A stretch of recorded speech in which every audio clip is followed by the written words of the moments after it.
इसके अंदर सिर्फ जो एक सिल्वर लाइनिंग जिस पे ज़ाहिर है कि हर कोई इस पे एग्री भी करता है, एशियन डेवलपमेंट बैंक की रिपोर्ट में उधर से चलें शुरू कर लेता हूं।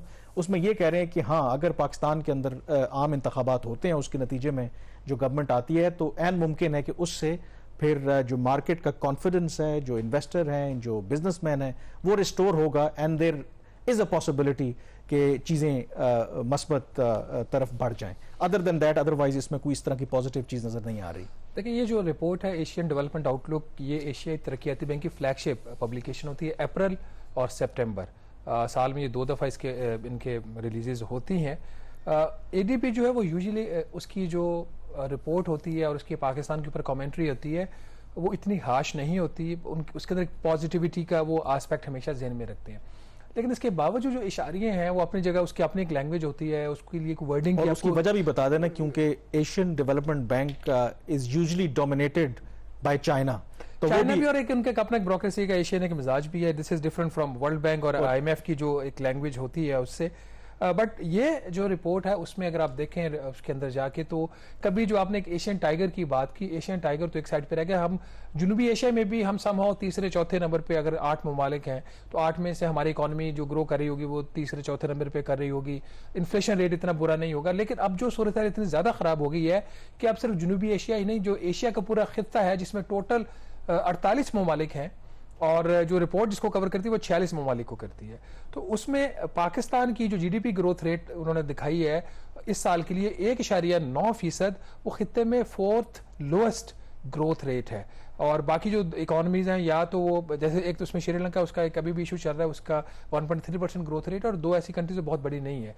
और जो महंगाई की इसके अंदर जो शरह बताई गई है, जो फोरकास्ट है, वो इस पूरे खित्ते में सबसे ज्यादा महंगाई का रेट होगा। तो ये एक बड़ा ही एक डेंजरस ट्रेंड है। और इसमें जो चीज इंपॉर्टेंट है वो ये है कि अप्रैल में जो फोरकास्ट था उसमें इन्होंने जो ग्रोथ रेट का फोरकास्ट है उसको कट किया है, और जो इन्फ्लेशन का फोरकास्ट था वो अप्रैल में इनका 15% था, अगले माली साल का ये जो चल रहा है, आज उसको 15% से बढ़ाकर उन्होंने 25% से भी ज्यादा ले गए हैं। तो इंडिकेटर्स ये दोनों इंतहाई खराब हैं। और इसके साथ ही इसके अंदर और बहुत सारी ऐसी चीजें इस रिपोर्ट के अंदर है जिससे नाज़रीन अब लग ऐसे रहा है कि पाकिस्तान जो है वो दुनिया अगर पूरी एक मशरक की तरफ जा रही है तो पाकिस्तान मगरब की तरफ जा रहा है। जो एशिया का खित्ता है वो एक और एक रास्ते पे चल रहा है और पाकिस्तान उसमें एक आउटलायर हो गया है, बिल्कुल एक दूसरी साइड पे चल रहा है। 3-4 बड़े इंडिकेटर्स के ऊपर बात कर लेते हैं कि पाकिस्तान किधर है और बाकी एशिया के जो ममालिक है वो किधर जा रहे हैं। ग्रोथ रेट पाकिस्तान का एशिया में 4th लोएस्ट है। इन्फ्लेशन पाकिस्तान की एशिया में हाईएस्ट है। और इससे हटकर 2 जो इंपॉर्टेंट इंडिकेटर हैं जिसकी पाकिस्तान के लिए वैल्यू है, वो आपका एक्सचेंज रेट। एक्सचेंज रेट में जो वेटेड एवरेज एक जो उसकी उनकी जो लोकल करेंसीज है उसमें जो कमी हुई है वो कोई 3.7% हुई है। उसके मुकाबले में जो पाकिस्तान में जो करेंसी की जो बेकदरी हुई है वो 30% डिवैल्यूएशन हुई है। चौथा जो इंडिकेटर, जो दुनिया के बाकी ममालिक, खत्ते के जो बाकी ममालिक हैं उसमें जो रेमिटेंसेज में कहीं पे 9% इजाफा हुआ है, कहीं पे 7% इजाफा हुआ है। पाकिस्तान में जो फॉरेन रेमिटेंसेज हैं उसकी वो 13% पिछले साल कम हुई है। तो फंडामेंटल फ्लॉज आ गए हैं। और ये वो जो फ्लॉज हैं वो कल इलेक्शन होने से उसे जो इत्माद है वो तो बढ़ेगा, और जो बाकी चीजें करने से वो ठीक नहीं होने वाला। It will take time. अब कामरान, इसके अंदर जो सवाल आ जाता है कि क्या हमारी डायरेक्शन ठीक है या नहीं ठीक। This is the biggest concern. अभी तक लग रहा है कि हम एक्सपेरिमेंटल मोड के अंदर हैं। जिस तरीके से मुल्क का निज़ाम चलाया जा रहा है, जिस तरीके से पाकिस्तान की इकोनॉमी को चलाया जा रहा है, तो वो जो डायरेक्शन है वो भी अब सीधी नहीं रही।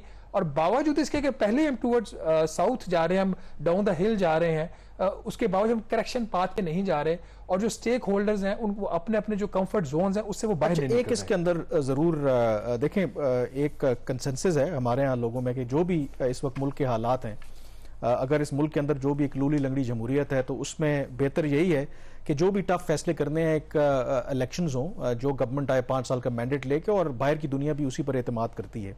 कम से कम आज एक अब सिम्त की बात करें तो एक क्लैरिटी भी नहीं है कि पता नहीं इलेक्शंस होंगे नहीं होंगे। तो इलेक्शन कमीशन ने कम से कम ये इशारा दिया है कि 90 दिन का मैंडेट तो वो पूरा बेशक नहीं हो रहा डिलिमिटेशन की वजह से। वो कह रहे हैं कि जनवरी के आखिर में अगले साल यानी कि 2024 में इलेक्शन जो है वो होंगे। तो इसका मतलब है कम से कम एक क्लैरिटी तो हमें नजर आ रही है, जो I think in current situation में which is a good thing.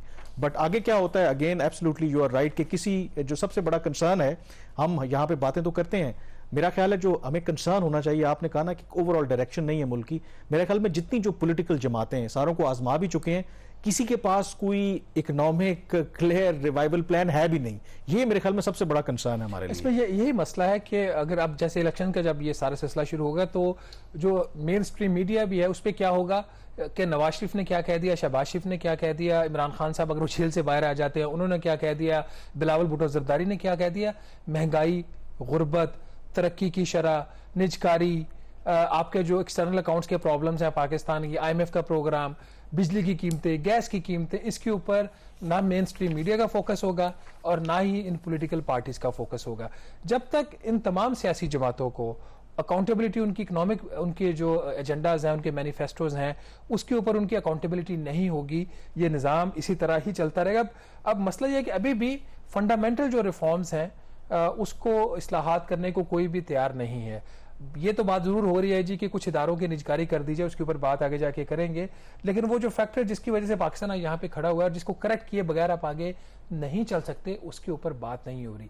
आज अगर इंटरिम गवर्नमेंट है वो आज की बात नहीं कर रही, तो उसका मैंडेट ही 3 से 6 माह का, वैसे तो आईनी तौर पर 3 माह का, ये 6 माह ले जाएंगे, तो वो बात कर रही है आज से 5 साल बाद की।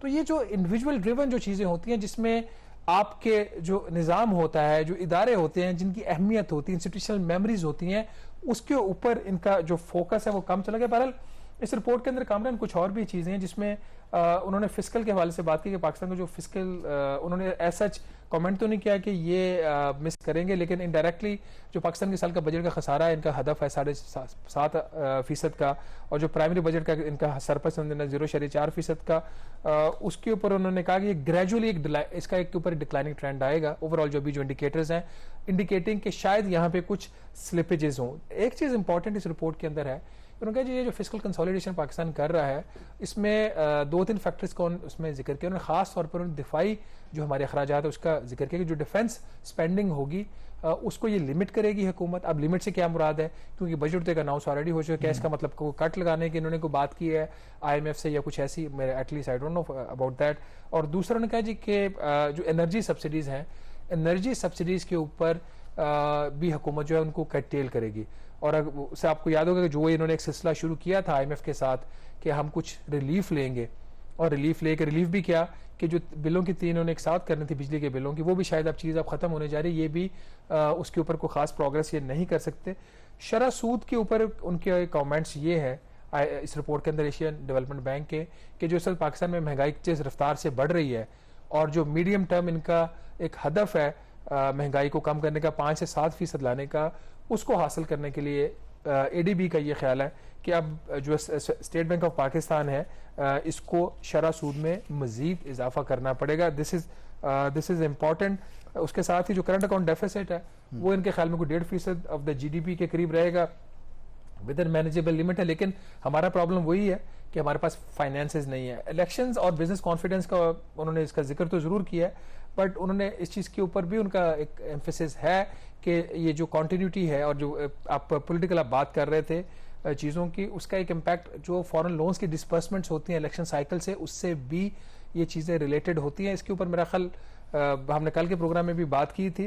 बहरहाल ये रिपोर्ट ओवरऑल आई थिंक कोई एक पॉजिटिव एक जो ट्रेंड और एक जो डायरेक्शन है उसकी तरफ बिल्कुल भी इशारा नहीं कर रही। बिल्कुल ठीक कह रहे हैं। और इसमें जो इम्पोर्टेंटली जो आपने अभी जिक्र भी किया कि आई थिंक 2 के एडमिनिस्ट्रेटिव मेजर से, जैसे कल भी हमने जिक्र किया था कि कुछ रुपए की कदर में बेहतरी जरूर आई है, लेकिन इस रिपोर्ट के अंदर अगेन बड़ा वाज़ेह है कि ये डिपेंड करता है कि पाकिस्तान में जो एक्सचेंज रेट है कितना स्टेबल रहेगा, इस बात के ऊपर कि जो पाकिस्तान के बायलैटरल क्रेडिटर्स हैं और उसके साथ साथ जो मल्टीलैटरल पार्टनर्स हैं वो क्या पाकिस्तान को बर वक्त पाकिस्तान को जो भी बेल आउट या फाइनेंशियल हवाले से मदद करते हैं, इसके ऊपर भी बहुत ज़्यादा इन्हिसार होगा। यानी कि सिर्फ एडमिनिस्ट्रेटिव मेजर से जो पाकिस्तान का एक्सचेंज रेट है वो स्टेबल नहीं रहेगा। यहाँ पे ब्रेक लेंगे और ब्रेक के बाद एक और अहम इशू के ऊपर बात करेंगे, क्योंकि एक दफ़ा फिर PIA जो है वो खबरों में है और ये खबरें भी आती रही कि शायद PIA के हालात इस हद तक बुरे हो चुके हैं कि शायद उसको ग्राउंड करना पड़े, यानी कि PIA के ऑपरेशंस बंद करना पड़े।